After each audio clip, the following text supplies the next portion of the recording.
Everyone is talking about Thailand. Everyone is talking about Bali. Meanwhile, these two countries are sitting right there, half the price, twice as surprising, and almost nobody is giving them the conversation they deserve. Nepal and Sri Lanka. Two of the most genuinely extraordinary countries in Asia, both of them consistently overlooked in the mainstream travel conversation, both of them accessible at a budget that should make Japan and even Bali blush, and both of them so different from each other that comparing them almost feels unfair. But that's what we're doing.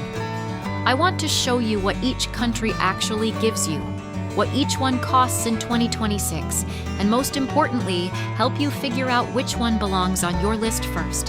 Let's start at the beginning. Subscribe before we get into it.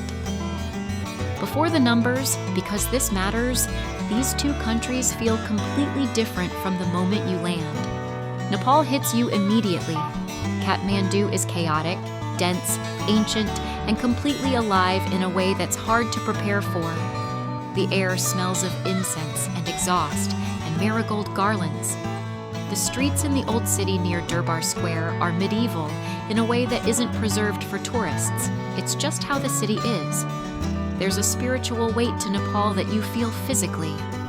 Buddhanath, the great white stupa with painted eyes watching in every direction, sits in the middle of suburban Kathmandu, and monks in saffron robes walk its circumference every morning at sunrise.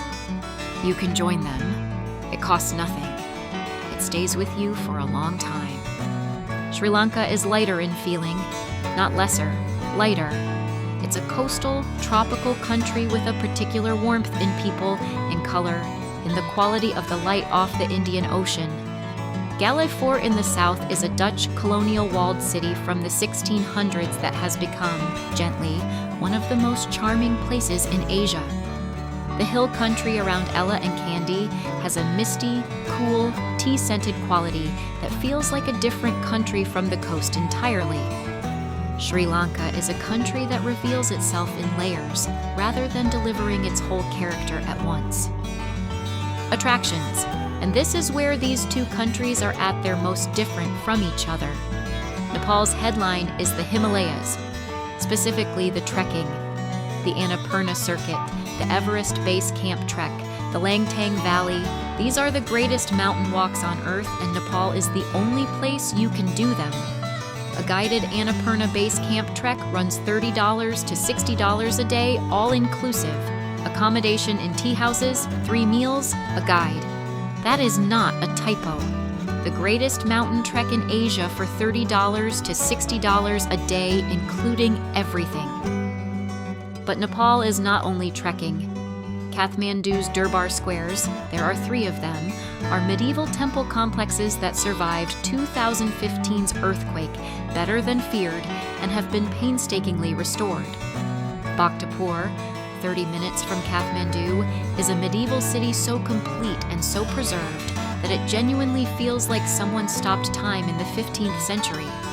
Entry is $15 and worth every cent.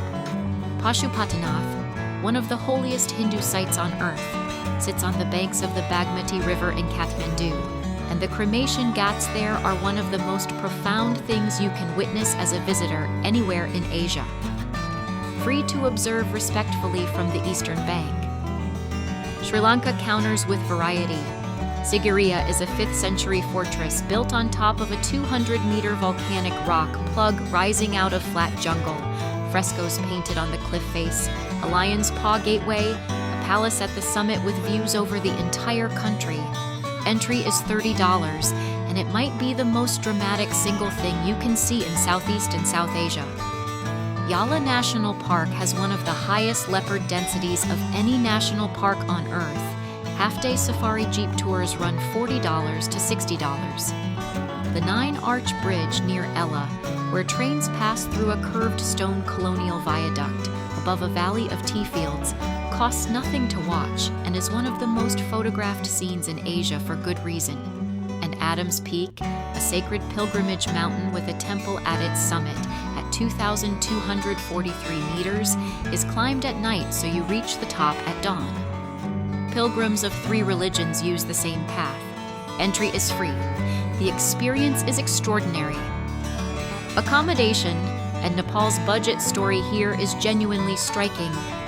In Kathmandu, a clean, characterful guest house in the Tamil backpacker district, or the quieter Patan area, runs $12 to $25 a night. For $35 to $50, you're getting genuine boutique territory, courtyards, rooftop gardens, rooms that look like they've been curated rather than just furnished. On trek, tea house accommodation, basic but warm, with meals included in the daily package, costs $5 to $15 a night, or is often included in your trek fee. Nepal has no real accommodation inflation problem because the infrastructure outside Kathmandu is specifically built around trekking budgets. Sri Lanka is slightly more expensive on accommodation, and the reason is simple. It has a coast. Beach destinations always command a premium, and Sri Lanka's south coast, Marissa, Unawatuna, Tangale, runs $35 to $65 for a decent private room in a guest house near the ocean in season. Galifort itself, where you're sleeping inside 17th century Dutch colonial walls, runs $50 to $80 for a boutique room. The hill country is more affordable. Ella guest houses with mountain views run $20 to $40. Overall accommodation edge, Nepal. The tea house system during trekking essentially removes accommodation cost as a variable, and Kathmandu's boutique guest house scene is exceptional value for the quality. Getting around, both countries have a transport story worth knowing before you book. Nepal domestically is not a public transport country for the most important destinations. Getting to the start of the Everest Trail requires a flight to Lukla, a legendary airstrip carved into a mountain at 2,800 meters with a runway that slopes upward to prevent aircraft rolling off the edge. Flights from Kathmandu run $150 to $180 return. Thrilling, non-negotiable. Local buses handle city-to-city routes. Kathmandu to Pokhara is 6 to 7 hours on a tourist bus for $10 to $15, with mountain views that justify every minute. Tuk-tuks in Kathmandu for short rides, $1 to $3. Sri Lanka has one of the great train journeys in Asia. The Kandy to Ella route through the Central Highlands, 6 hours through tea plantations, mist, colonial-era tunnels, mountain passes, is $2 to $4 for a second-class ticket. That is not a misprint.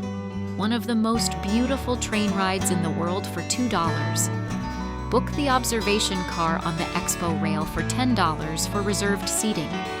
Tuk-tuks are the default for short distances at $1 to $5. The South Coast Expressway makes Colombo to Gale under an hour by bus at $2. Sri Lanka wins on getting around. The train journey alone is worth mentioning in every review it gets, and the road network is genuinely good. Nepal wins on the experience of getting somewhere. The Lukla flight is the most memorable way to start a journey you'll ever have. The honest verdict, and I meant it when I said this one, is genuinely nuanced. Nepal's daily budget, $25 to $50 on a genuine backpacker itinerary, $50 to $80 if you're trekking with a guide and staying in Kathmandu's better guest houses. The Himalayan trek experience is categorically unlike anything else in the world, and the price makes it the greatest value adventure on Earth. Sri Lanka's daily budget, $40 to $70 budget, $70 to $110 mid-range. Slightly more expensive, the beach premium is real, and the must-see attractions like Sigiriya carry higher entry fees than Nepal's sites. But it is still a fraction of what comparable coastal quality costs in Southeast Asia. Choose Nepal if mountains are calling you, if you want physical challenge, spiritual depth, and to stand somewhere that makes you rethink your sense of scale. If you have 2 weeks and want one unforgettable trek to be the whole trip. Choose Sri Lanka if you want variety in one country. Beaches, ancient ruins, wildlife, hill country, colonial architecture. The best train ride in Asia, all within a country you can cross in 4 hours. If you want a trip that feels different every 2 days, Sri Lanka delivers that completely. And here is the honest answer to which one to go to first. It depends entirely on who you are as a traveler. But what I'm certain of is this: both of these countries are better than their reputation suggests, and both of them deserve to be in the mainstream travel conversation alongside Thailand and Bali, rather than consistently sitting in their shadow. Go to one of them now.